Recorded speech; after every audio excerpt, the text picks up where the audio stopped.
아멘. 자, 이제 40일 동안 정탐꾼이 이제 정탐을 마치고 돌아와서 정탐 보고를 했다 그랬죠. 파란 광야 가데스 바네아로 돌아와서 그곳에서 보고를 했더니 1절 2절 보니까요. 온 회중이 이스라엘 온 회중이 밤새도록 통곡하면서 모세와 아론을 원망했다 그랬습니다. 그리고 어찌해서 가나안 땅으로 인도해서 그곳에서 죽게 하려 하시는가? 차라리 애굽에 있을 때 죽었더라면 좋았겠다. 아니면 광야에서 죽었으면 좋았겠다라면서 하나님을 원망합니다. 그리고 4절에 보니까요. 14장 4절에 보니까 한 지휘관을 세워서 애굽으로 돌아가자라고 이렇게 말하기까지 이르게 되었습니다. 여호수아와 갈렙이 나서서 말리려고 했습니다만 온 회중이 여호수아와 갈렙도 돌을 들어서 치려고 했던 상황이 이제 10절까지 진행되고 있는데, 자, 여러분 그때 여러분 14장 10절 보시기 바랍니다. 10절 보시면 이제 온 회중이 여호수아와 갈렙을 돌로 치려고 했을 때 여호와의 영광이 회막에서 이스라엘 모든 자손에게 나타납니다. 자, 그리고 모세와 말씀하시는 내용이 오늘 본문의 내용인데, 자, 11절 12절입니다. 우리 먼저 11절 12절 다 같이 한번 읽어보겠습니다. 여호와께서 시작.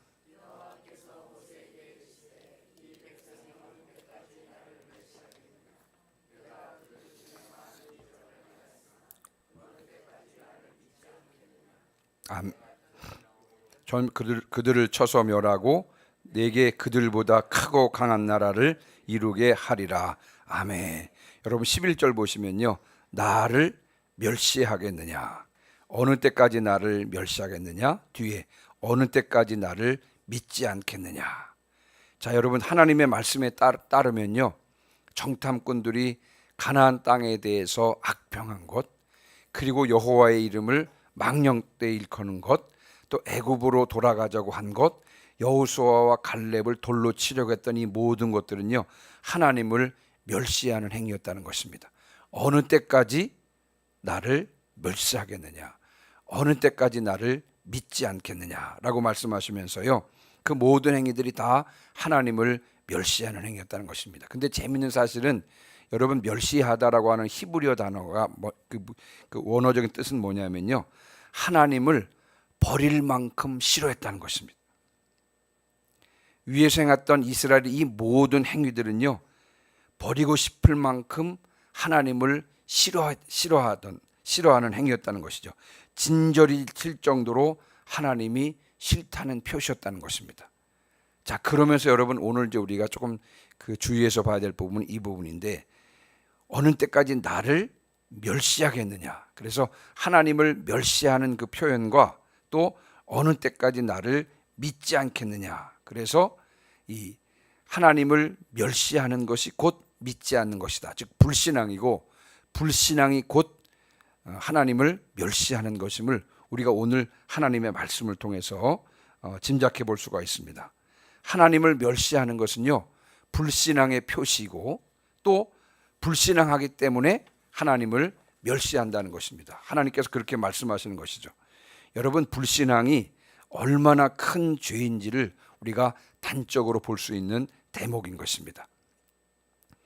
하나님을 불신앙했던 그들에게 하나님께서 이렇게 말씀하시는데요. 여러분 12절 우리가 읽었습니다만 엄청 심각한 말씀입니다. 내가 전염병으로 그들을 쳐서 멸하고 내게 그들보다 크고 강한 나라를 이루게 하리라. 여러분 하나님을 믿지 않으니까, 불신앙하니까 하나님께서 이스라엘을 전염병으로 완전히 멸망시키겠다는 것입니다.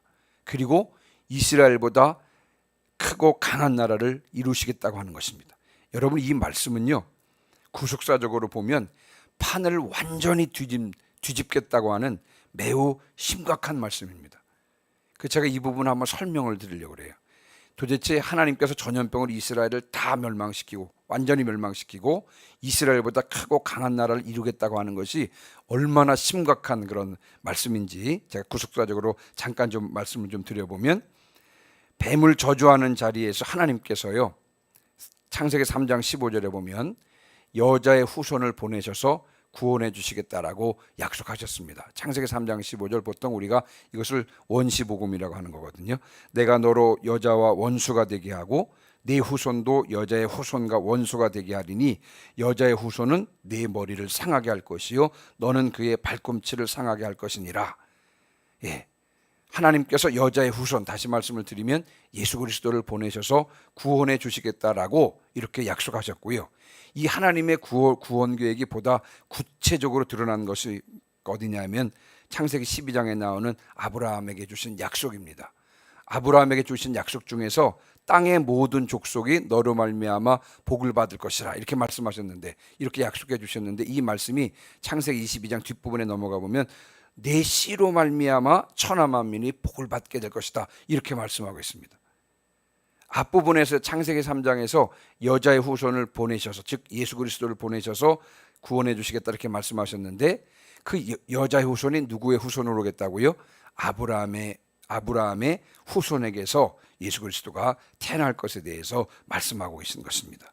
이 약속에 따라서 아브라함의 후손인 이스라엘이 지금 예수 그리스도께서 태어나실 가나안 땅을 향해서 지금 가고 있는 것입니다. 아브라함에게 주셨던 약속을 성취하기 위해서요, 아브라함의 후손인 지금 이스라엘이 어디를 향해서요? 예수 그리스도가 태어나실 지금 가나안 땅을 향해서 가고 있는 중인 것입니다. 약속 성취가 이루어지는 방향을 향해서 지금 나가고 있는 것이죠. 자, 그런데 이제 하나님께서요, 이 불신앙 때문에 이스라엘을 멸망시키시겠다는 뜻입니다. 무슨 말입니까? 아브라함의 후손들을 통한 하나님의 계획을요 폐기시킨다는 것입니다. 지금까지 하나님께서 아브라함의 후손인 이스라엘 백성들을 통해서 가나안 땅에 들어가게 하고 그곳에서 예수 그리스도가 태어나서 하나님의 구원 계획을 완성하시겠다고 하는 이 하나님의 계획을요 완전히 지금 폐기하시겠다는 뜻입니다. 여러분, 이것이 얼마나 충격적인 일이고 얼마나 심각한 그 일인지 모르겠습니다. 자, 그러면 예수 그리스도를 보내셔서 인류를 구원하겠다고 하는 이 하나님의 그 구원 계획은 아예 백지화시킨다는 것입니까? 여러분, 그렇지 않는다는 것입니다.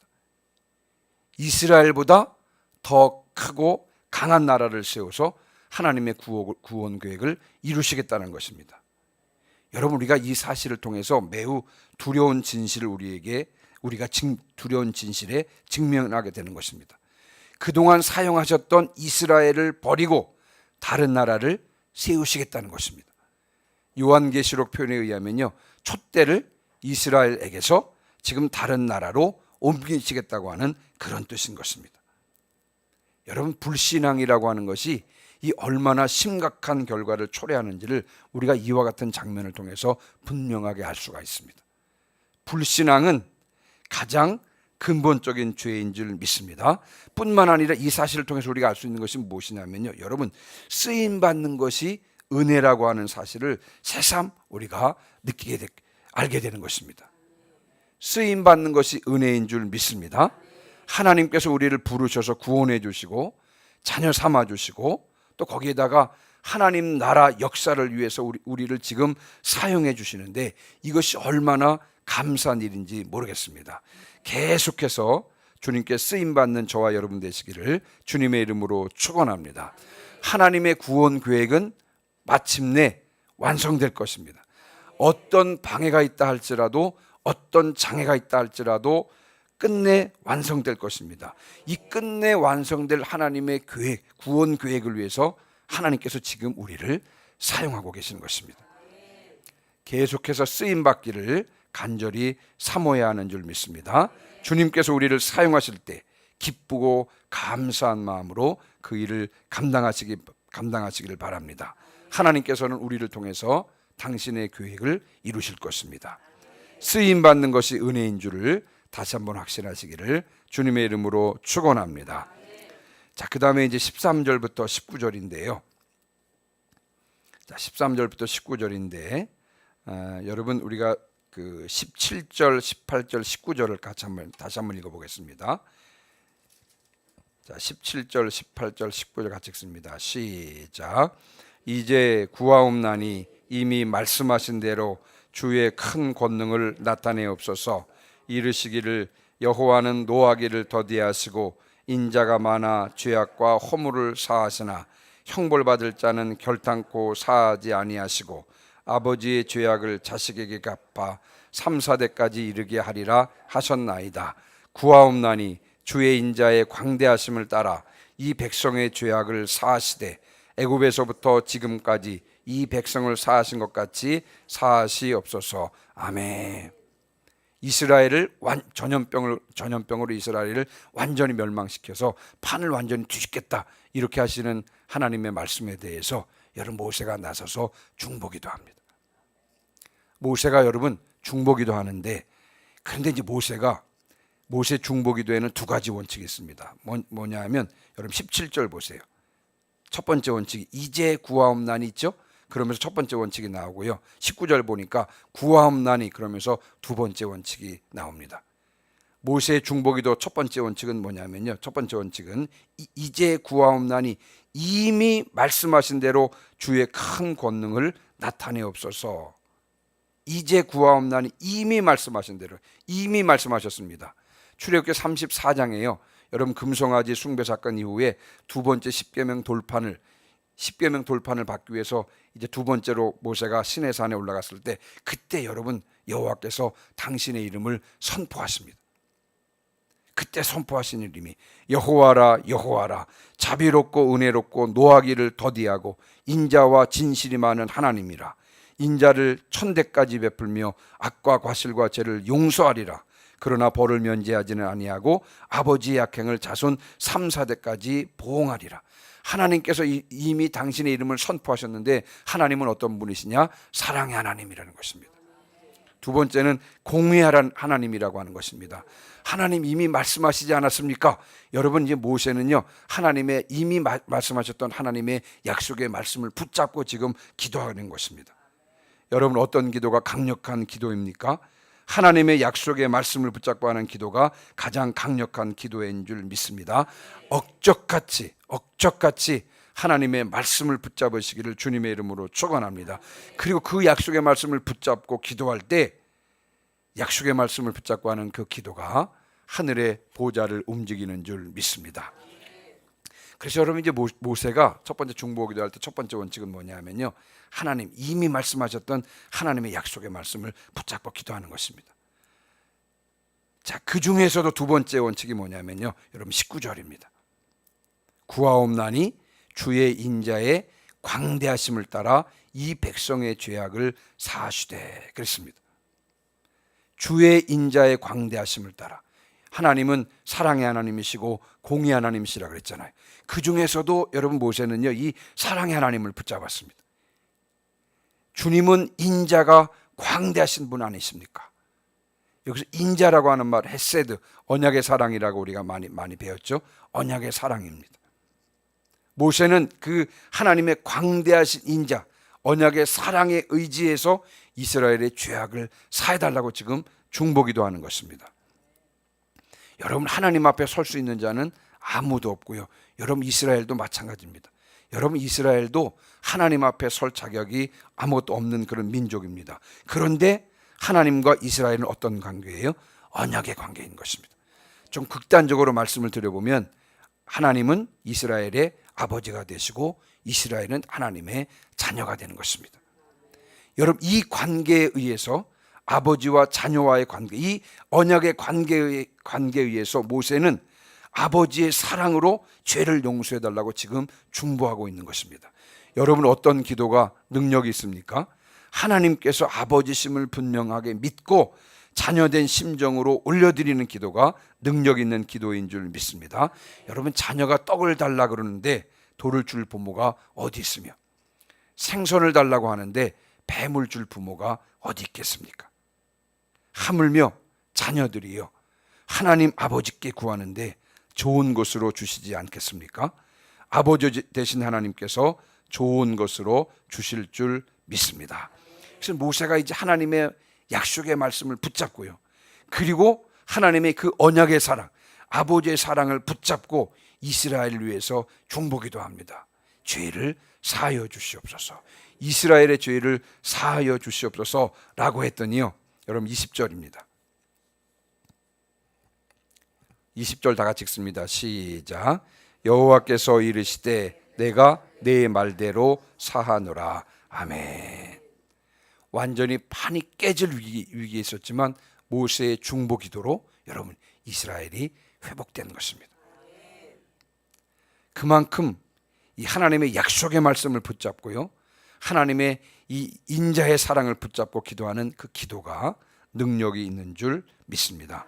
우리는 이 중보 기도하는 그 모세를 통해서 하나님과 우리 사이의 중보자 되신 예수 그리스도의 모습을 바라볼 수가 있습니다. 히브리서 9장 15절 말씀이에요. 히브리서 9장 15절 한번 띄워줄까요? 히브리서 9장 15절 말씀입니다. 같이 한번 읽어보겠습니다. 시작. 이로 말미암아 그는 새 언약의 중보자시니 이는 첫 언약 때의 범한 죄에서 속량하려고 죽으사 부르심을 입은 자로 하여금 영원한 기업의 약속을 얻게 하려 하심이라. 아멘. 새 언약의 중보자 되신 예수 그리스도께서는요, 십자가에서 죽으심으로 우리를 속량해 주셨을 뿐만 아니라 영원한 기업을 약속해 주셨습니다. 예수 그리스도의 중보 때문에 우리는 하나님과의 관계가 회복되었고요, 예수 그리스도의 중보 때문에 우리는 언제든지 하나님 앞으로 나아가서 때를 따라 돕는 은혜를 얻을 수 있게 되었고요, 예수 그리스도의 중보 때문에 우리는 천국 시민이 될 수 있었던 것입니다. 예수님의 이런 중보가 없었다면 우리는 어떻게 되었을까요? 바깥 어두운 데 던져져서 슬피 울며 이를 갈게 되었을 것입니다. 우리는 평생 이 십자가 사랑을 찬양해야 되는 줄 믿습니다. 평생 이 예수 그리스도를 통한 하나님의 사랑, 또 평생 하나님 나라 시민권자가 되었다는 이 사실을 전하고 자랑해야 될 줄 믿습니다.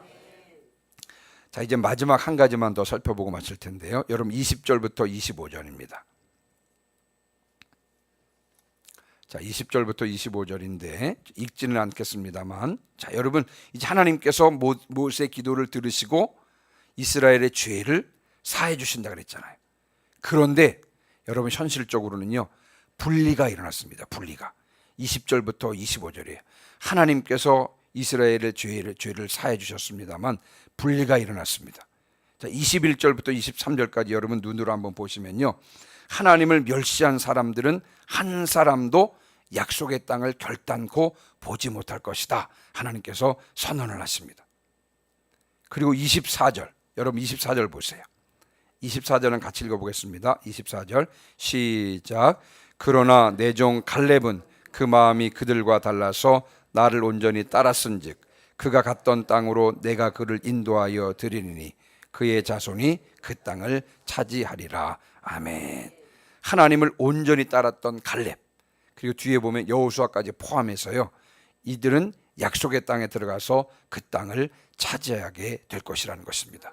어떤 사람들은 약속의 땅에 들어갈 것이고, 그러나 다른 사람들은 약속의 땅에 들어가지 못할 것이라는 것입니다. 여러분, 이를 통해서 우리는요, 마지막 날에 있을 최후의 분리를 생각해 볼 수가 있습니다. 여러분, 마지막 때에 예수 그리스도께서는 모든 천사와 함께 다시 오실 것이라고 말씀하셨습니다. 그때 마지막 때에 심판주로 오실 예수 그리스도께서는요, 목자가 양과 염소를 구분하듯이 영생에 들어갈 자와 영벌에 들어갈 자를 나눌 것이다 라고 마태복음 25장은 말씀하고 있는 것입니다. 이 땅에서 예수 그리스도를 영접하고 주님 중심으로 살아가는 자들은 영생에 들어갈 것입니다. 그러나 예수 그리스도를 거부하고 자기 중심으로 산 자들은 영벌에 들어갈 것입니다.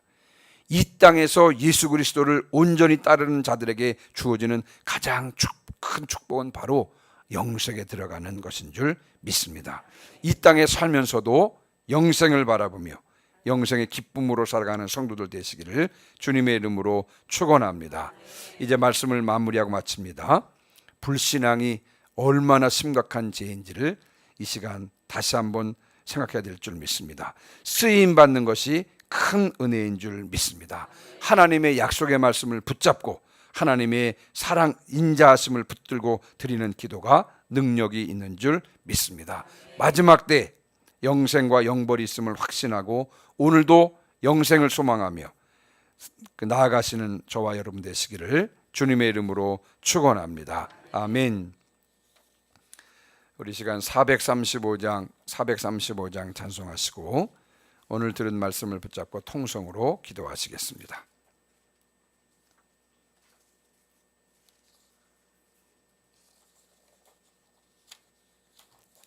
435장 찬송하시기 전에 부활신앙 및 교회 부흥을 위한 기도 제목 같이 읽겠습니다.